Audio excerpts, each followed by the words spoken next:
At hinihikayat po natin yung ating mga iba pang hindi kasapi ng Simbayanan ni Maria na sana po ay maging kabahagi po tayo ng ating kooperatiba.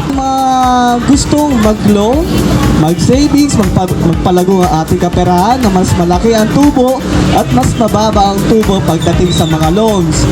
Kaya ano pa inaantay nyo? Lumapit at pumunta dito sa aming opisina. Baka kami ang inyong kasugutan sa mga problema nyo. Tara na, dito sa Simbayanan ni Maria Multipurpose Cooperative.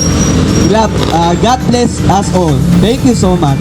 Nagpapasalamat at atin na pong sineselebrate ang first year anniversary po ng Bacoor Branch. Kaya po tayo po lumahok at dumalo makiisa at maging miyembro po ng ating Simbayanan ni Maria Multipurpose Cooperative. Ng Bacoor Branch sa tulong ng ating mga kamay-ari. Dapat tuloy-tuloy ang pagkapiling para tumagal ang Simbayanan Bacoor Branch. God bless! Hey, good morning again. Nandito po ulit tayo sa Bacoor Branch, ang ating first year anniversary. Okay, nandito po tayo para ibigay yung certificate of recognition kay Ma'am Georgette Awayat. Siyempre sa kanyang dedikasyon sa pagre-recruit ng mga kamay-ari dito po sa Bacoor Branch.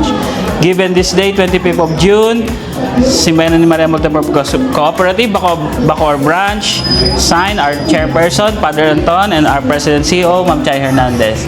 Ma'am Georgette, thank you po sa suporta po sa Simbayanan. Ito po.